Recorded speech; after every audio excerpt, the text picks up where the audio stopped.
So question 10, given that y is equal to x squared plus 7, all to the power of a half, find dy by dx. So this is a differentiation question, and actually it's a chain rule question.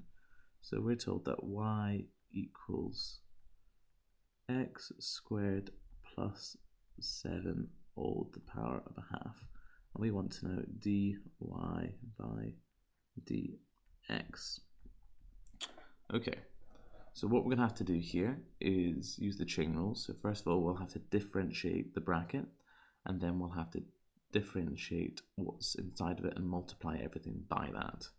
So differentiate the bracket first of all, take the half. So we've got 1 over 2.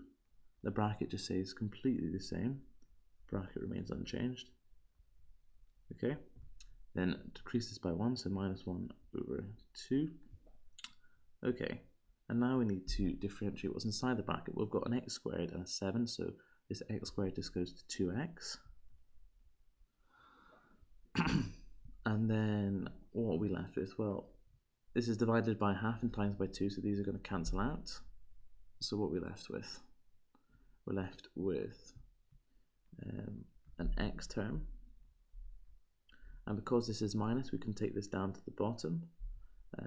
X squared plus 7 all to the power of 1 over 2, and that would be your final answer.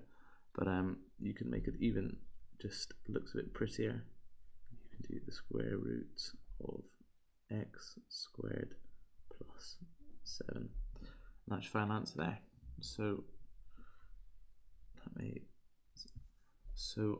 you'll get your marks for starting to differentiate. It says starting to differentiate here, and then for completing the integration, which is there. So that's 2 out of 2.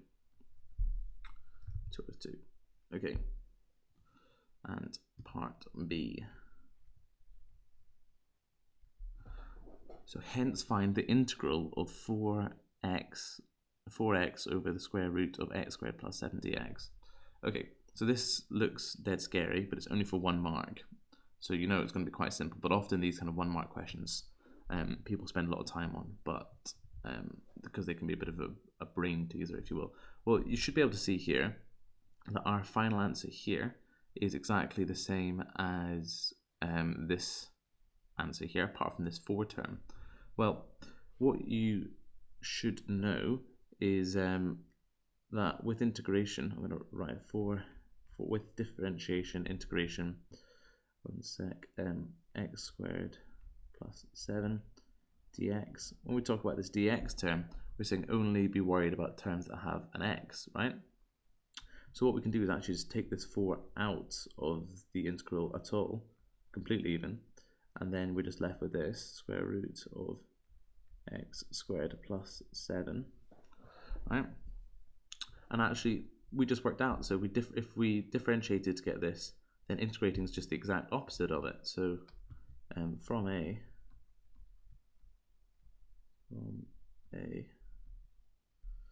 right? And then you just do your next step. So equals, and it's just 4. Then you just have exactly what you had before. So 4x squared plus 7 all to the power of 1 over 2. That's it. So it's exactly the same, except you've got this factor 4, which is taken out, and then you just add in once your integration's over. You don't need to do any nasty integrations. That's quite good. Right, that's just 1 mark for getting the answer there.